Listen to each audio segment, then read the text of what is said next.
Welcome everybody. We are getting ready to do one of our newest initiatives again called High Level Breakthroughs. These are case study experiences where we've identified people in our ecosystem that are absolutely crushing it with high level. But more importantly, we want to know who is the person behind the scenes. We want to humanize this experience. So, my goal here today is to introduce you to a person that is kind of been in our ecosystem for quite a couple of years. He's been part of our events, he's won several awards with us. And I'm just so excited. So, let me read out, Mike, I have your bio here. The heavy bio here. Yeah. I'm going to read this out for all of you that are watching this so you have an idea of who Mike is, what he's accomplished. So, Mike Crowson is a visionary entrepreneur and the co founder of arfunnels.io, which is a SaaS company that has empowered over 350 active coaches through contract free recurring revenue model. Now, with a career that started from in person training to building a 8-figure business, Mike has consistently turned bold ideas into reality. His entrepreneurial journey includes generating over $10 million in coffee sales, scaling 2 7-figure agencies, doing some e-com stuff as well, and working with over 600 different businesses up to date with experiences that have shaped his relentless drive to innovate and elevate others. Now, through arfunnels.io, Mike has redefined what it means to build trust and deliver results in the fitness industry. Now, Mike's motto is think it, and do it again. And that embodies his commitment to pushing boundaries and turning obstacles into opportunities. On a personal note, I've got the chance to spend a lot of time with Mike over the last couple of years, especially at our conferences, and this guy is exceptional. Mike, thanks for saying yes to us, man. Dude, I honestly, it come across as an opportunity that I had no idea was in front of me. And it's honestly been the best decision that I've ever made in my business and personal career. Probably also my personal life too, from the stress that's just gone away from running through traditional agency models. And so I want to extend a great thank you to GHL to giving us opportunity to do this, because it's been insane over the last 3 years. So, who's Mike Crowson? Who is Mike Crowson? Who I am, man, I'm a very simple individual that grew up on a farm that got really big into fitness, who's done a lot of different things. I've been an entrepreneur for the last 16 years. I've worked a normal job for 2.5 years. Really, wasn't normal. It was a startup. I've never worked a POS system. I've never worked at a fast food restaurant. I've never folded a napkin. I've just always had to just figure it out. And GHL at this point has made it very easy to figure out once you figure it out. But it's just been progression over time. I'm Christian. I'm not a father. I'm a husband. Apparently, I'm now back in the bodybuilding world again as well. I try to be just a great leader to the team. Co-founder of this company. I might be sitting here, but I've got 7 people in the office here. We've got a team of, I think, 25 now. And so really, I just try to be the leader I need to be for them, because they're the ones that actually are taking this thing to the next level. I love it. So, take us back to your first business, like 17 years ago. How old are you now? 36. Oh, man. So, in your early 20s, what was the first hustle? Did you wake up with that mentality every day? Or do you feel like you were like born, trained into it? So I would say I was trained into it. So my dad was an entrepreneur, owned an excavation business. Okay. And so I always called it like forced paid labor. Like, you're going to come work with me, I'm going to pay you for it. Dude, it was as little as 6 years old. I get paid $1 a job site, and I make $6 for the day. And my dad just instilled very hard work ethic into us. I'd say the first job actually was, hey son, you're no longer going to get allowance. You're going to chop firewood and get paid for it. So that was like at 14. But I would say my own business, I started personal training at a local college, and I had to pay for my way through college. So my college years were spent being at the gym at 5 and 6 a.m. to train bankers and doctors, because obviously they're going in early, and then just making that work. From there, I quit personal training, moved to New York to do fitness modeling. I always make the joke back when I had more hair. I'm bald now, for those that don't know. And that was a hard gig.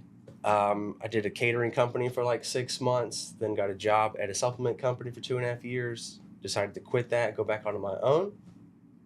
Then I started working with other bodybuilders building out their back ends. And this is actually where I learned how to use Shopify. And so then I was doing phone sales and then personal training on the back end with them, building out the websites, then started a supplement company of my own with some buddies called Rise Supplements, which is now a 9-figure business. I exited that year in, started a coffee company at the exact same time, and then started a marketing agency to help other e-commerce brands essentially build and grow. Such a hard route. After 2020, I saw the rise and fall of e-com. And so by 2022, we actually started AR Funnel, which is where I was introduced into Go High Level. And after the first year, by 6 months in, I was like, I'm selling the coffee company, I'm selling the agency, and we're going all in on High Level. And that's essentially what we've done. And so January will make 3 years for us on this journey. And I made the decision in 22 that this is going to be the only thing that I focus on and put all my energy just into this one company and no longer split my time, because I could see the future of scalability. Traditional agency models, as you know, it's 20% template, 80% custom. Now we have it flipped. Now it's 80% template, 20% custom. Yeah. So we can service our clients better, we can service more, and actually we can productize our service. Yeah. Instead of just having a full service job. So it just makes it to where anytime you create too much custom, you can't replicate and make that really good. And so now we can just deliver a amazing product all at one time, and then we just make the tweaks to fit the company or fit the brand. Yeah. So let's go back to, so you started chopping firewood, Yeah. You got swole. Yeah, I put on 20 pounds a summer, actually, every summer. Then you started training people in your college days to make money on the side, and then started getting into sales. Then you transitioned into learning different businesses. Sounds like you went into e-com and marketing stuff. So take us back to those days of when you first started off in digital marketing activities. Did you find somebody randomly on YouTube? What is your entry point to the digital marketing world, if you can remember? So in 2012, it was my first time going online. I had a roommate, one of my best friends at the time, who I feel like I was told this one time, is that everybody's discovered. It's your job to discover the next person and then deploy them. So we're constantly need to be discovering talent, potential in people. He was younger than me, 4 years, 3 years. And I give him full credit for discovering me before I discovered me, I guess, if you would. Yeah. And he was like, I think you could be the next Greg Plitt. And for anybody who knows who that is, that's 15 years ago, but it was a big influencer online. So I started my first online coaching business in 2012, and I made $12,000 in my first year of business, which was what did that offer look like? What were you? Yeah, so I was selling personal. I was a client of what we do now in 2012, where I would sell basically a meal plan, a training program, accountability, phone calls, just basically an online personal trainer, if you would. And was that a monthly subscription back then, or is it a? Yeah, you don't know what you don't know. Yeah. However, I basically would I'd buy them a bottle of supplements, and then I would charge them it was $217 for the first month, and then I would drop down to $50 a month after that. And dude, you're gonna make any money, $50 a month. You gotta have a lot of people. And I realized that's no one's gonna change their life for $50. You can't go to Chipotle in the movies for $50, but you want me to change my entire month of eating? Just doesn't make sense. And for anything to the be commitment is not. Yeah, it's got to. You're not going to adhere if it doesn't hurt. And so, if anytime we're charging a customer, it has to. You have to feel it. Otherwise, you're not going to adhere to it. And when you don't adhere to it, you don't get results. You don't get results. You don't get testimonials. You don't get testimonials. You don't get new clients. It all starts with what you charge. A lot of GHL users charge too little in the beginning, and then no one ever adheres. But they're also now complaining, I'm doing all this work for no money. And so it's just back and forth because we just didn't charge enough on the front end. And it all starts because, well, I'm new and I got to get my feet wet. Yeah. It's better to just do it for free than charge a little and then charge a decent amount. I mean, at this point, I feel like we even charge, I would say, less for our services than a lot of other of my, I'm going to say my peers. Yeah. But I also run a very wide volume, right? So we've done over 800 coaches at this point. And just different models. But getting into that, did a subscription, started there. And every business I've had has been focused on reoccurring revenue. Like, how can I get my MRR as high as possible? Why is that so important to you? Like, what is the... Yeah, great example. July, me, my partner, and our head of client success, we all went on vacations in July. I was gone 3 weeks between going fishing in Canada to Cabo, and then somewhere else. And see my mom in North Carolina. My partner went out of the country. My head of client success went to Costa Rica. We were down 2% revenue for the month. When you have your top 3 people not in office for a minimum of 7 to 21 days, and your business has the same money, that gives you where you can sleep at night. When you only run a PIF model, the struggle with that is that if you're not taking the sales call, you stress. And on the first of every month, it's a headache. And we just see too much stress. And I'm too old at this point. You still have to still go hunt for new. Totally. You still do. The difference, I think, is that if I don't take the sales call, it's okay. And so you're not taking a sales call on Thanksgiving. I'm not at the mercy of when the person can have the sales call. We base it around our schedule at this point. And so it also makes it to where you can hire people and you know that all your overhead's covered. It's a slower growth. Yeah. But I've come to find out that the faster you grow, the faster it falls. But when you can be a slow, steady growth and it's focused on reoccurring, well, then you're going to have a slow downfall too. Yeah. And so there's some pros and cons to that. Your volatility is... But there's a reason why I'm the only person in my industry that has an office. It's because I have the income every single month to ensure that everything's paid for. I love that. Can you speak to your agency before HighLevel? So you started doing monthly recurring essentially as a trainer. So you knew that out the gate, that's the model to go after. But you were still selling marketing services, right? There are some stuff that you do, like websites. It was also still reoccurring model there. Okay. We would do anywhere between like $2,500 to $7,000 a month. And we got up to like 20 clients at one point. Never broke to $1 million run rate for that business because you have one client quit, 2 clients quit, you got to fire somebody. Because it was charging, you have 2 mini wells, 10 wells versus a bunch of minnows. And now we take the bunch of minnows approach where if 1, 2, 5, 10 people quit, we don't feel it. Versus then I had to fire everybody and close the office doors because COVID hit or something, right? Yeah. And so now we adjust with the market as it goes. Yeah. And it becomes much easier. And since we're not charging a ton of money, it's an expense that they can still justify and they don't have to lose the person. Yeah. So even in my coffee company, 40% of revenue was based on subscriptions, where we would release a new coffee every month that was a new flavor, and you only got it if you were on the subscription.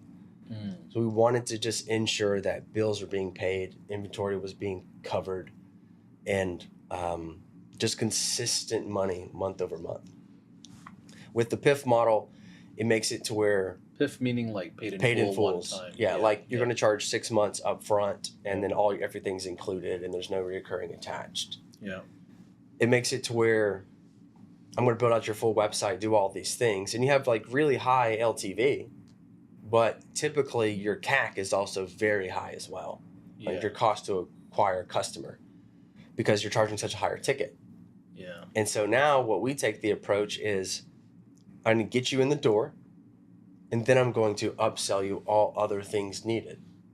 We do one-time in-persons. We'll bring in your business for the full day.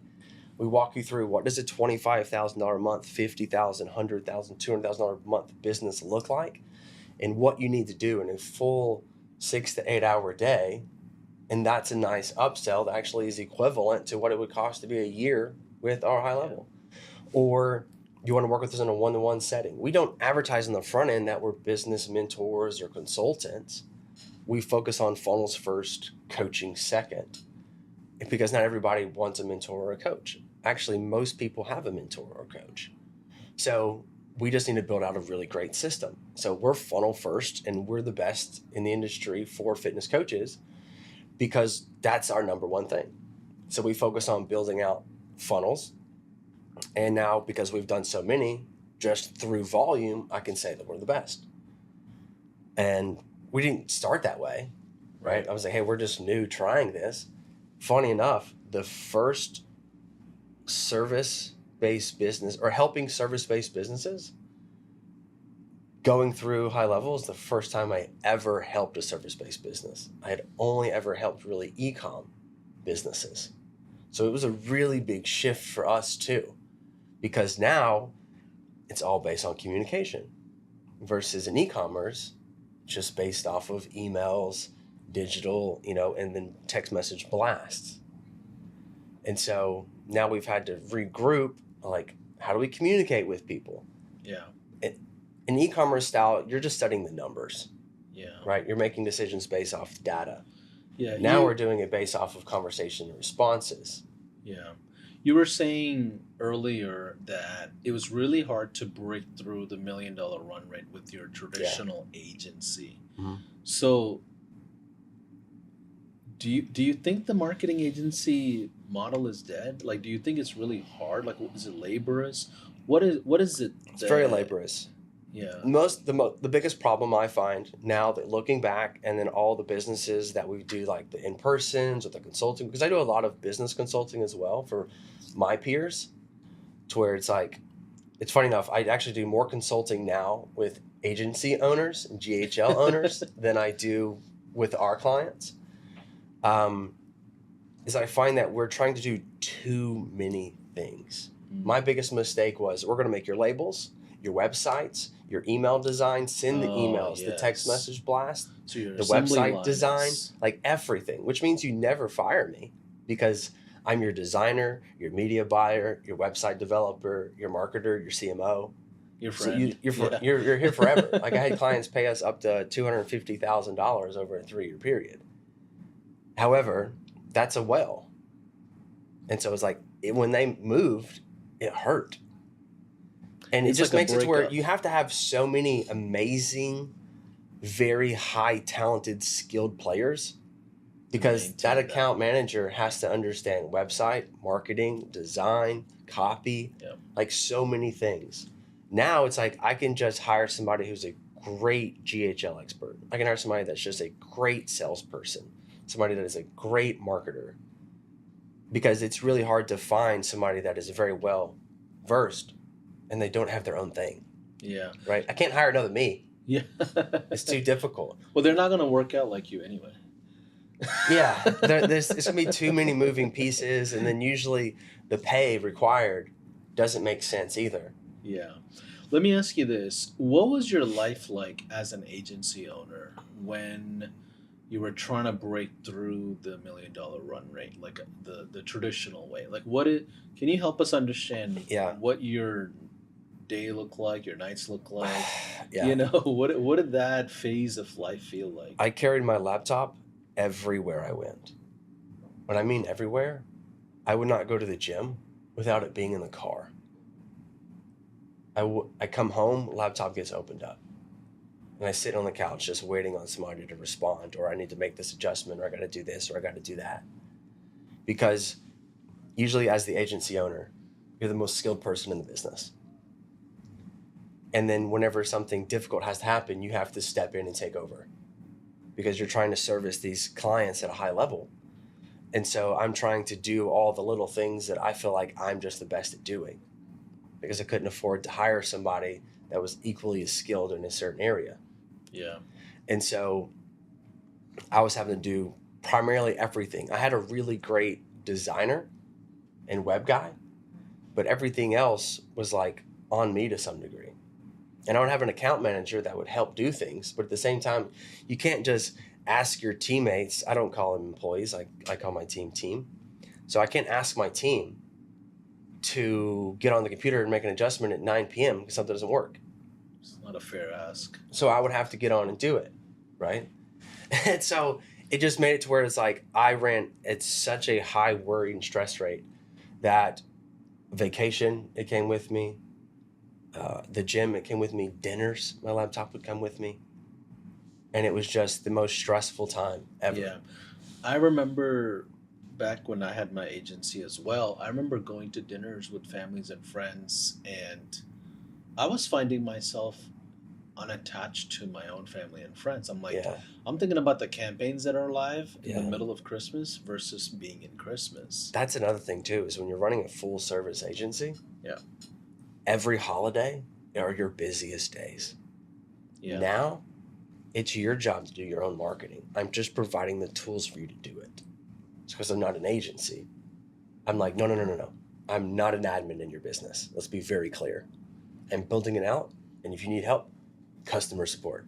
Yeah. Jump on and ask live chat. But I'm not getting in your account and sending your email. Yeah. I'm not going in and trying to do all these little things that help you crush your Black Friday. It's like, no, these are all things you need to do and set up before Black Friday. Now go crush it. But I'm not the one send on the email. Yeah. I'm not writing in the subject line on the email. Yeah. We'll provide those things for you, and then you implement and do. That's the biggest shift, I think, from a SaaS from the agency model. Yeah. Is that how hands-on are you inside the business? With the old marketing agency, what was financials like? What was it consistent? Was it turbulent? Yeah. We did run a reoccurring business model, so that was helpful for sure.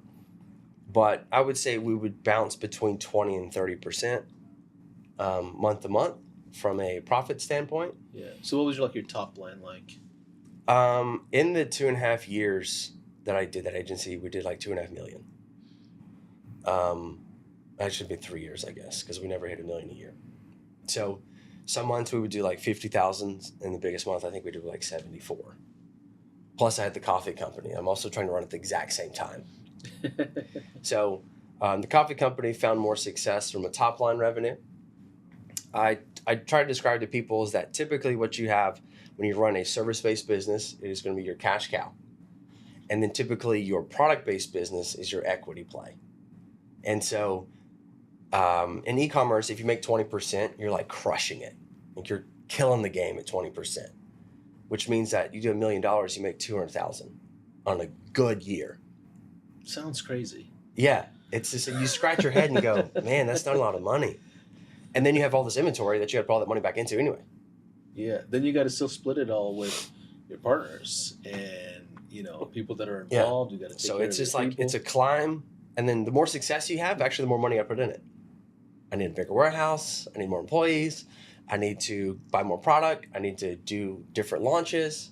And so all of a sudden your inventory just grows and grows and grows. And then you have something like COVID hit where you need to order a bunch of product. That's a true story here. Order a bunch of product. And then they're delayed because they can't get sources from overseas. And then they're delayed. And then I have to put another order in and then deliver all at the same time. And now I have twice as much inventory that expires. And then you throw out $180,000 worth of inventory. Insane. So what created the shift for you from that e-com world from the marketing agency to like, dude, I'm gonna white label HighLevel and go in this HighLevel thing. So my partner Baker, okay, came to me. What's his background before we? So Baker actually come from the e-commerce world as well. Has his own little small businesses he was starting. He came to me 3 years ago wanting to hire me for mentorship on how to grow his e-commerce businesses. And he was doing wholesale. And we only did like 1% through wholesale with coffee because it's a very saturated, hard market. I mean, people talk about competition, like that's cute. Like go against Starbucks, Dunkin', Folgers, Maxwell. I mean, I can name $10 billion businesses. And it's the largest aisle in those grocery stores is coffee. Isn't it like second to gold and silver or something like that? It's second to oil. Oil, yeah. Yeah. It's insane. So a great example. There's like, last time I checked, there's like 38,000 locations of Starbucks in the world. How many do you think are in the United States? Probably 25,000. I think less than 10,000. Really? That just goes to show Wow. how massive one company is. Sheesh. Right? So now I go, okay, so how much trying to compete? It's like, you're 10 cents off on the price. They're like, you're not coming in the store. It's like, I'm only making 50 cents tops. If one pallet spills over, you just lost the entire order, right? So it just was so difficult from a small business without having to go get funding to make it happen. I just didn't want to do that. Like we were self-funded throughout everything. I've never pulled on capital. I've done some like small loans, but I've never had to like pull on a partner to get funding. I just didn't want to get that deep into something. So everything's been just bootstrapped, even with this company. So Baker came to me wanting to learn how to grow his business. And he was doing wholesale. And I was like, how about this? I'll teach you everything I know if you work for me and do wholesale for coffee. And within 90 days, I saw that he was also doing personal training as well and had online. And he was a part of things in common. Yeah. So he had another, he was part of another white label.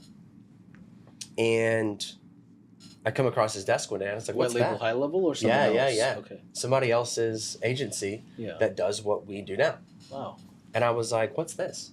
And he was like, this is XYZ company. And I was like, so this is the software they gave? He's like, yeah. And I was like, what does it do? And he was like, what year was this? 2022. Okay. 2022. So it's the old version of HighLevel. Yeah, I guess it would be, yeah. So not the updated with the 4 million new features. You can say ugly things. We don't mind. No, it was, trust me, I sold everything based off what it was then, right? So it was pretty good. But it was like, had text message. And I was like, you can text message two-way? Because e-commerce, there's no two-way. Right? It's just blasting. And what found it intriguing to me is that we were in an ambassador program from a coffee company to where we would say, hey, we were looking for ambassadors to be a part of our coffee company, fill out this application, and if you're approved, this is the process. What we did, we would send out an email 17 minutes after they apply. We would auto-approve them. We would then shoot out a text message to them one way saying, hey, you're approved, just sent you an email, check it out. Had an 85% open rate on the email. We had a 13% purchase rate.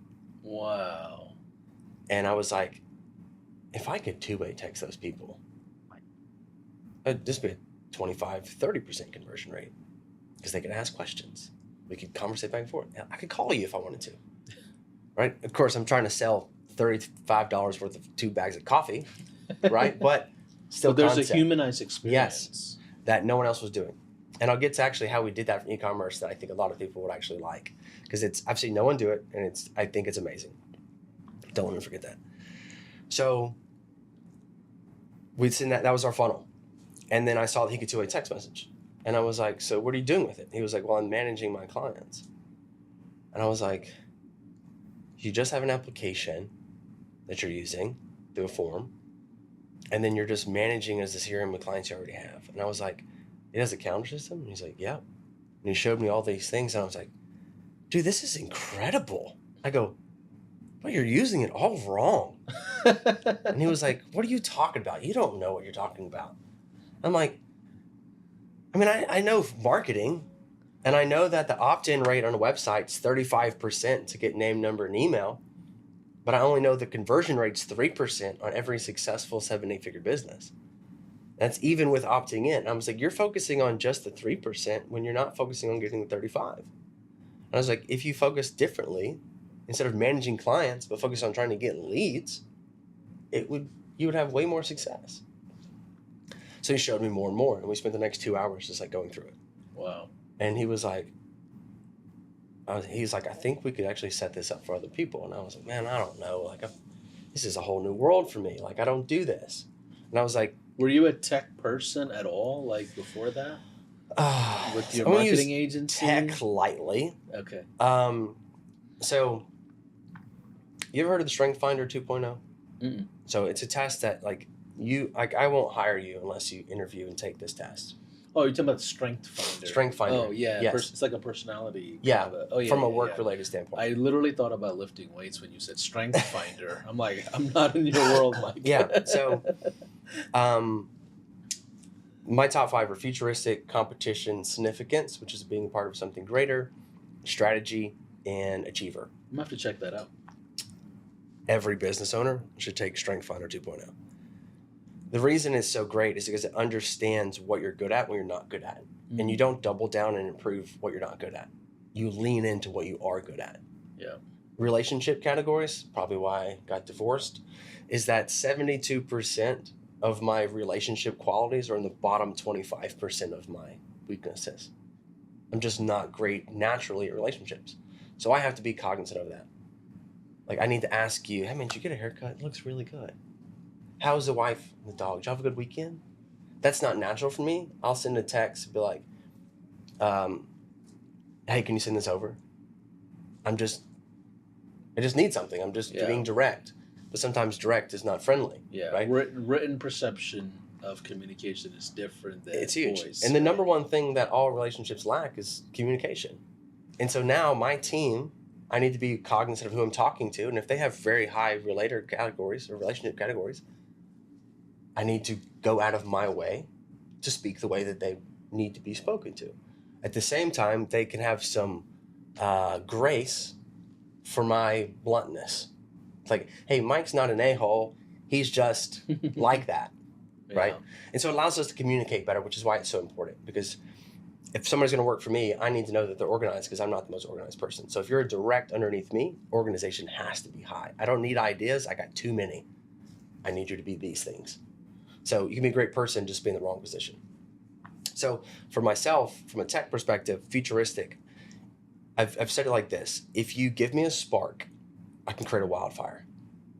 I can take your business, wherever it's at, and then I can mind map in 5 minutes on all the things that I would do, which is why I'm pretty good at consulting. What I'm not good at is going, you want to start a business? Let's think of some ideas. That's not, ideation is not what I'm good at. It's taking that spark and showing you the roadmap on where it can go. That's what I'm good at. So for myself, to be able to see the software, I could picture what exactly it was going to look like and how it should work. And then when I learn from another business, I see how they're doing it. I see this and I go, oh, they're doing like this, but if we took that same concept, we could go this way.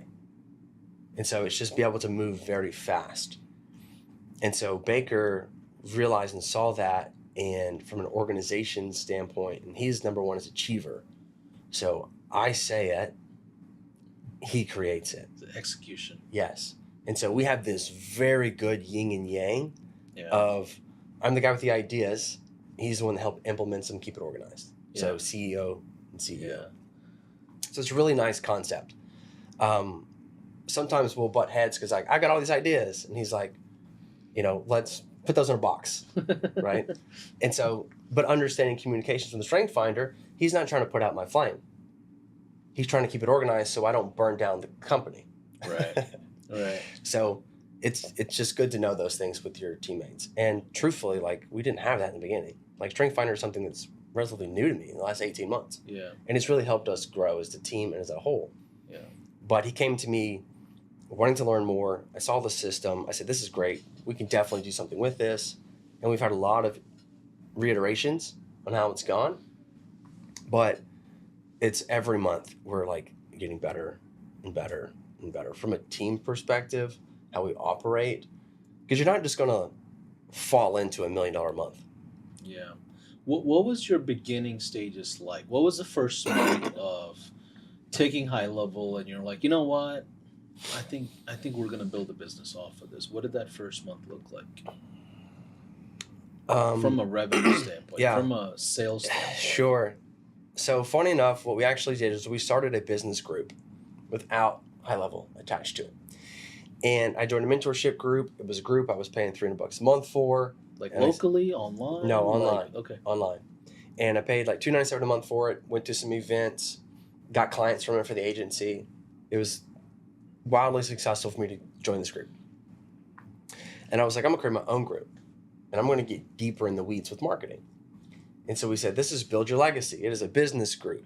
And the problem with the business group is that I was servicing roofers, people that make donuts, people that sell apparel, personal trainers, and I could not get niche because I'm teaching you a service on how to get a lead and then teaching you how to sell a product and then how to ship it. And it's like half the conversation is falling on deaf ears and wasting somebody's time. And so we realized that we need to go niche. We need to go down and sell to one person. So out the gate, you guys said we're gonna just pick an industry and go all in on it. We're fitness. This is true. So that's what we did.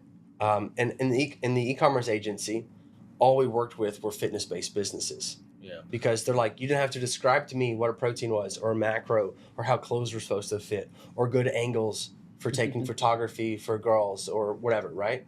Yeah. I knew all those things. So you didn't have to tell me and describe to me what your product was. I was your consumer. And so it became very easy for us to actually grow your business because I use your products. You know what's funny is a lot of entrepreneurs, they try to be too innovative and too creative in the industry choice instead of going with the world that they're familiar with. Yeah. You know, why do you feel that way? Yeah, From the no. consulting you do? I feel like a lot of times what happens is that we pick something that none of our people are a part of because we don't want to feel that they think about us a certain way. Mm. So many people start new Instagrams for their business because they don't want their people to see what they're doing because, well, I mean, I have a small town. I want everybody to see what I'm doing. It's like, so who are you going to sell it to? Strangers? It doesn't make sense to me. But what's the Insecurity. yeah. That's the number one thing. And any business owner is getting out. That's why nobody starts social media. Every event that I go to at high level, no one has social media presence. No one. Yeah. They're all technicians. And that's amazing. But how are you going to sell your product? You build the best website. No one's going to it. How are they going to find it? I think that's the biggest misconception is through a business, I need to look like a business. It's like, yeah, but who's going to talk about the business? And so it's pulling up your phone, talking on Instagram. It's calling people inside your phone, asking them, you know, what they're doing in life. And they ask you, what are you doing? I'm like, well, I'm doing this now. And then you're just letting people know what you do. For us, I had so many contacts in the fitness industry, I just started calling all my friends, calling all the people I knew, calling the people that were athletes of all these businesses that I worked with through the agency, and just started posting about it. I was a bodybuilder. I've been in fitness. I have a lot of people that are also coaches that followed me. It just became natural. My wife now, at the time, just girlfriend, she quit her job and wanted to go into fitness coaching. And I was like, great, you're going to be our first person. We built out. Let me ask you this. Yeah. How did you meet your wife now? Instagram. Social media. Were you doing like personal branding about the business, or was it like No, so I was you actually slid in the DMs? No, so like, here's the give thing. us the game. You Mike. got all right. Here it is. You ready? Get out of your house first and foremost. All right. If you stay inside your living room and you post once a week, you're never going to meet anybody. Okay.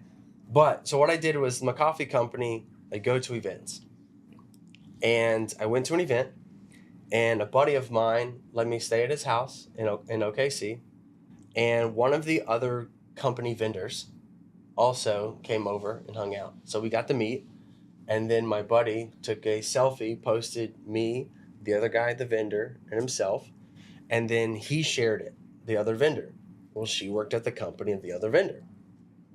And so then she essentially saw, she's like, oh, that guy's cute. Started following me because she knew if he has any interest, I follow him, he'll reach out. And that's exactly what happened. So she followed me, I followed her, instantly commented on her story because she was talking about Starbucks coffee. And here I am selling a coffee company. So I had relatability instantly. So I just basically made a thing. And within 24 hours of messaging, I was like, how does a guy from Dallas go on a date with a girl from St. Louis? And she was like, I guess he had to find himself in St. Louis. And then essentially over the next 3 months, kind of worked to where it's like we ended up both in Nashville for New Year's. What year was this? 22. 21? So it was right after you started your high-level business. Right at the exact same time. Okay. Yeah, so like we met and then she had her first account up and going within like 90 days.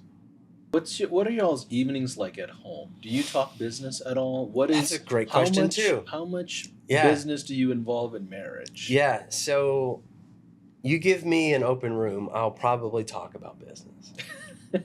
And I've come to learn now that when I get home, don't talk about it. Because It's a healthy it's boundary. all I talk about. And she was like, hey, can you either like be my husband, don't be my coach, right? Because I'd coach her like as a mentor, right? She's like, I just need a husband, not a coach right now. I need to complain about this, or I just want you to hear me on this, or don't try to fix it, just hear me. And so just trying to be supportive versus trying to be a mentor, which is difficult for me because relationship quality is down, fixing is high. So I have to be like bite tongue, just listen, just do, and just get older and you just learn that. So really trying to talk about business at all. And I'll also read the room, you know, Yeah. I'm like, hey, we had this happen today. So I'm excited to talk about it because it's the top. You don't have a lot of people to talk to. You can't go to talk to your team about team problems.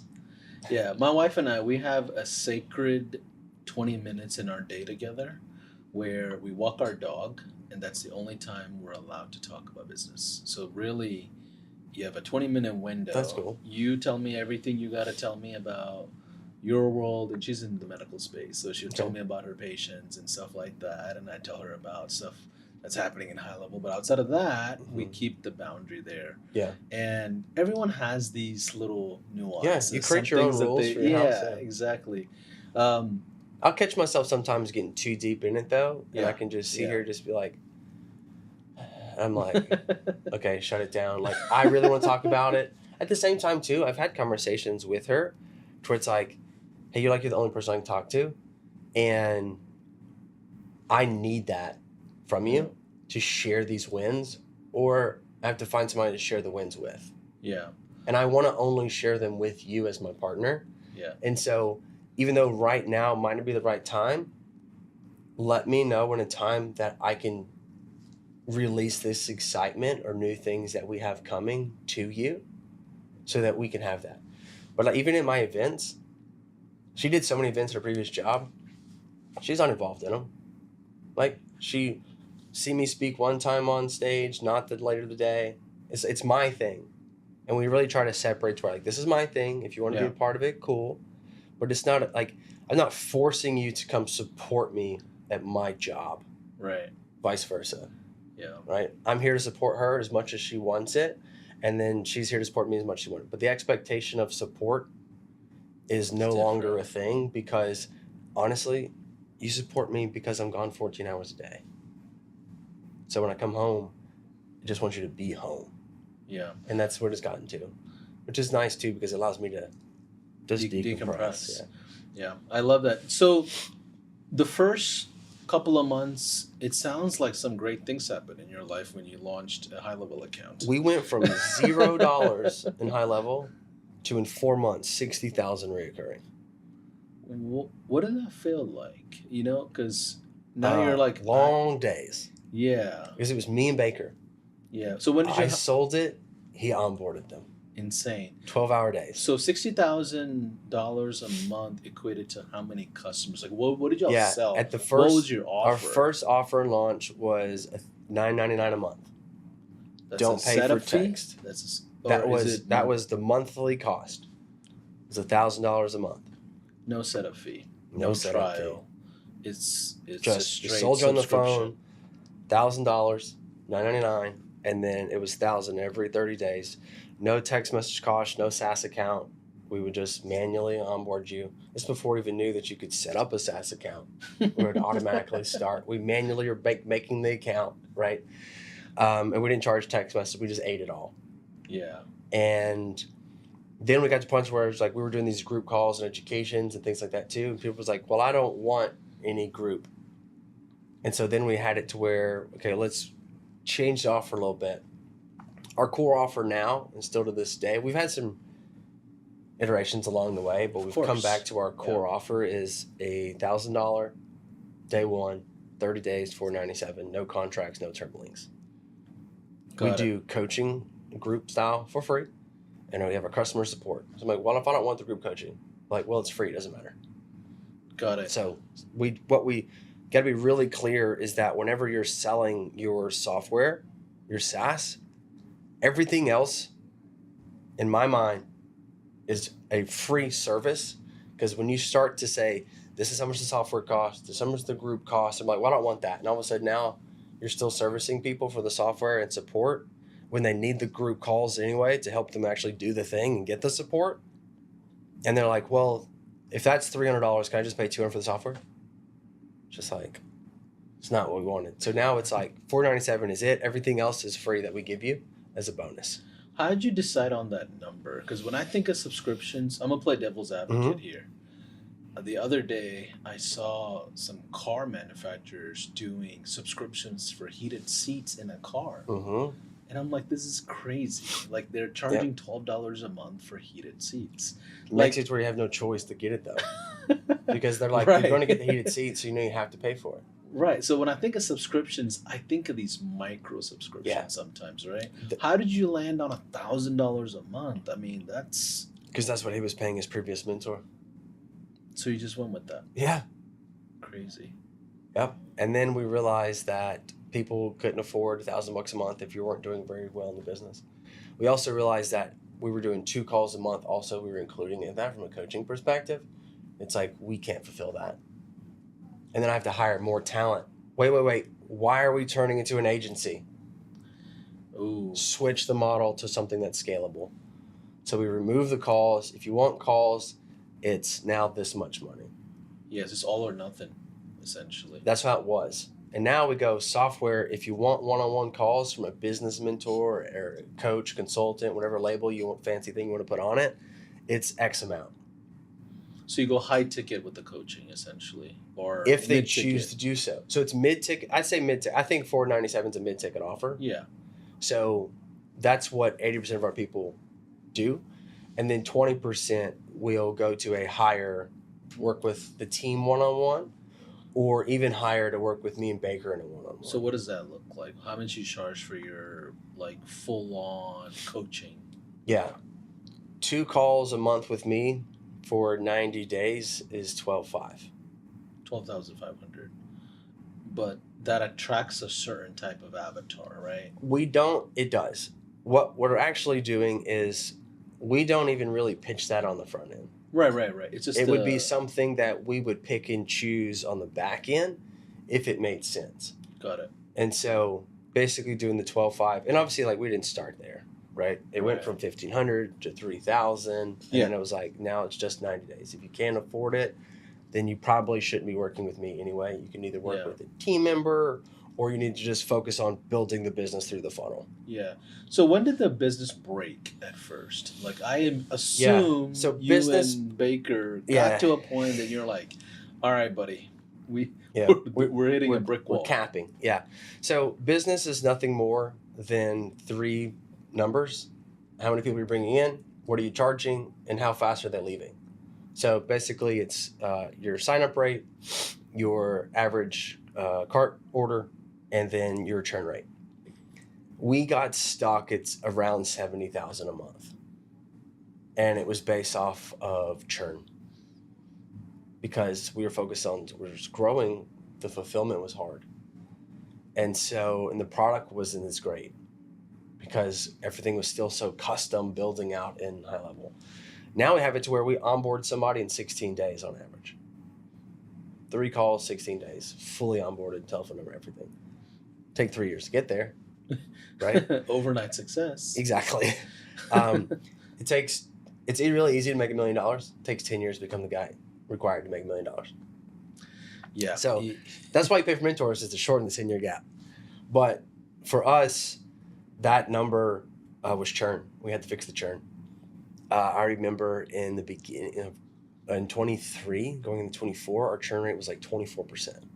Sheesh. So So what's happening with your agency at this point after you've launched your high level business? Within 1 year, I basically sold the agency, and then for clients that were willing to be sold, and then fired the rest. Shut it down. And then I sold the coffee company. And it was like, I'm all in on AR only. So all my overhead went away from the coffee company. And then all my stress went away from the agency. But to answer your question, yes, we went from 0 to 60,000 reoccurring while doing the agency, while having the coffee company. And it was like minimum 12-hour days. Insane. And we were trying to pull on people to help us, but it was just so difficult because it's still so new to us. Yeah. So did you have software experience at all before the agency? Or Sure, like Klaviyo or Shopify. No, I meant like building your own software. No. I had a guy that would do any type of custom code that was required, but not me. And he's no longer with us. Yeah. He What about left with the your agency. business partner? Did he have any Baker? software experience? 0. Just that he used HighLevel. Sounds crazy. It that you can function like a software company. Yeah. Well, the cool thing about it is that we hired great team extendedly in the beginning. And when we got to where we stopped asking them questions, and any question we had, we would go directly to you guys, we then got rid of them because they trained us, and then we didn't need them. And so now we have everything internal. And then we're like, we got to 70,000, we fixed churn, then we got to like 100, and then we kind of got stuck around the 130, 140. And then we were able to, again, fix churn more, fix the acquisition side more, build more partnerships. And then we're in a growth phase now to where every month we're beating the previous month. Yeah. So the churn that you had at 24%, I mean, that's a pretty big leaky bucket. How We're at are you? 7, give or take You're now. at 7 Yeah. now. We're trying to, goal's 5, but 7. What did you do to correct that? Like, what were the emphasis that you put in place? Yeah. So we essentially focused on, and this is really more probably a Baker and Felicity question because I started to step out. But what we really focused on was adding better customer support. We have live chat 12 hours a day, 7 days a week. We have office hours twice a day for 2 hours via Zoom. Sounds familiar. Right. So we take what works and use that. Ultimately, for me, I would love to have office hours 12 hours a day. Somebody's always on Zoom. Right. But at the same time, does it make sense? Right. So, but for us, it's having more customer support so that questions don't go 12 hours or via text message without getting answered. And so now, if the queue is not empty every day, we have a problem. And so every week we have meetings. What was our turnaround time to fix XYZ problem? Like, what's our average ticket completion rate? Starting to actually track metrics, versus just like whatever comes in. It's like, but how long did it take to get fixed? Making our team better, making the onboarding process smoother, getting through the Twilio issue. That was a big one too, back in February. That hurt, but we stepped up and we said, hey, this is our problem, our fault. We're going to own it. And we onboarded the most amount of people ever during the month that the switch happened. What was the issue? Help us understand. The issue with Twilio was that they changed compliance to where your business name, your domain, and email all had to match. So you couldn't do Kraussen Holdings as my company name and then domain be MikeCrowson.com. And then my email be at Gmail. Yes. It had to be Mike Crowson Holdings, MikeCrowsonHoldings.com, Mike at MikeCrowsonHoldings.com. And so what we had to do was go in and buy new domains for people so that we could match whatever their holding name was. Yeah.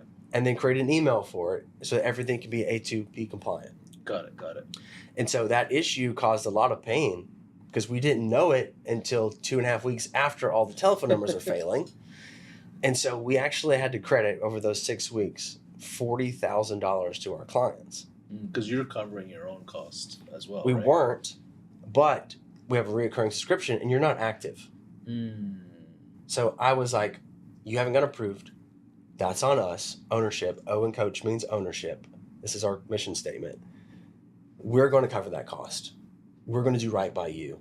We're going to eat it. So we credited everybody's account so that they wouldn't be charged. But that was $40,000 worth of pure profit because it was their second charge to us. Yeah. Or some people even third, depending on how the issue was. And so, again, just servicing clients first. It's the name of the game. We don't do contracts. We don't do term links. Every month, every call is a sales call. So we have to show up or people have the right to leave. And I want you to have the right to leave. I want you to want to be here because of how good of a job we're doing, not because you're binded to a contract. That's how we want to run our business. That's what makes us different. So we're going to hold to that standard. So that was a problem, but really it was focusing on better onboarding, getting better with custom fields, getting better with the flows so that they weren't having to be so customized for every person, but figuring out how you can custom field this contract instead of having to update each flow every time they make a price change, but just update the custom field and then it automatically updates on everything. Just like little things like that. Yeah. So it's basically, we went from 18 workflows to having to go in and adjust 3 of them. Because between custom values and custom fields, everything became smooth for how we onboard clients. And that was a big thing for us. And so we stopped acquisition. We said, hey, shut down ads, build better product. And we spent 8 months building better product. And now the average person stays well over a year versus it was like 8 months. And it's like, that's like a 30% increase in profit just from LTV. So and then also stop pulling on people that are not qualified. We only want to work with certain people. And all money is green, but all money is not equal. This is true. And so we wanted to make sure that the clients we brought on were actually qualified because they actually would ask us more questions than they should have to because the business wasn't where it needed to be yet. So we stopped selling bad leads. Just to make money because actually you were throttling and bottlenecking the back of the business. Got it. How do you determine who is the right customer for you? Like in the fitness space, fitness is still pretty wide. There's so many different types of fitness sub niches, right? Narrowing down that avatar for us, online coaches, they have to be an online coach. So online coaches, they need to be doing X amount in their business.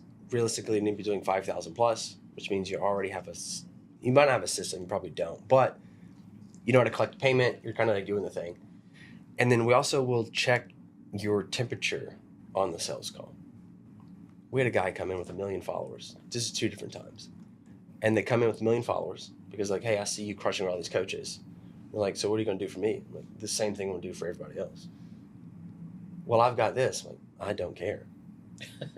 I've refunded people's money within 48 hours because you're a pain in my ass. Send your money back because how you talk to my team, I don't need you. I don't want you, actually. It's about how you're acting lets me know in the first week how you're going to be in 3, 9, 6 months from now. How you do one thing is how you do everything. Exactly. And so for us, I'm not here to be the cheapest product on the market, even though we are relatively cheap in the business marketing world. But I'm not going to be treated like a VA. I'm not going to be treated like some person you just don't care about. It's like, no. We're a company. We're a team. We're a business. Like, you're not hiring me. You're paying for a service that's to do one thing. And so it's just being very clear on that. Yeah. And I don't care to send you your money back. And I have fully refunded people because you're just not who we want and you don't match our core values. Yeah. So you guys are at 350 clients going on to 400, right? How well are you guys doing financially? Like, what are the numbers looking like in today's world? Yeah. So we actually launched a new software that we developed, funny enough, called Check-ins Pro, which is a fully AI check-ins product that attaches to all of our coaches. So we created another product that attaches to it. So that actually we're launching on Tuesday, my goal is to try to do $1 million webinar. Yeah. Hopefully it integrates with HighLevel. It does. We got with you guys. We API connected it all. Okay. It's beautiful. Amazing. The great thing about it is you don't have to be a user of ours. You can have any HighLevel and use it, which is great because now I don't have to only stay to my own audience. So it's a great attachment for us. It's also a great way for us to get people that are not HighLevel users, buy this product, and then come into HighLevel. So it's another opportunity as an acquisition channel Another for us. gateway. Yeah. So financially, we've done over $2 million this year. If we do well, then we should hit north of 2.5 million this year, marking our third year of business. So first year was 600. Second year was, I think, 1 million. And then this year we should do 2.5, no problem. Love it. How much of that is recurring versus the coaching side? If you were to split all it. coaching is still reoccurring for us too. Oh, yeah. Right? So it's still like that X amount per month, right? But I would say from all cash collected on a month-to-month basis, what's funny enough, because when we did the check-in software, we sold it in annual, but it's still a subscription because it's an annual subscription. Yeah. I would say that like 95% of our revenue is reoccurring. Wow. And so this last month we did 270. Or excuse me, month before last. Past last month we did 234, and this month we should do, depending on how the webinar goes, I'm shooting for 500. So you're someone who had a service-based business as a fitness trainer, that had several e-com businesses, had a marketing agency, did coaching. I've done a lot. You've done a lot, and you've landed at the high-level SaaS kind of space, right? Can you speak to the audience and share with them if they're starting out, if this is their first month at HighLevel, or they're on the fence and don't even have a HighLevel account? Can you speak to the audience of what you think they should do with HighLevel? Like, where do you even start? Where do we start? How do they get their first customer? Yeah. How do they get their first customer? I think really starts with who you already know. So the first thing we do is we go through our contact list and say, who are these people that I know that I can work with that will allow me to work inside their business, whether it's for free, whether it's for a little bit of money, but how can you get in and just be a part of the company and see how it works?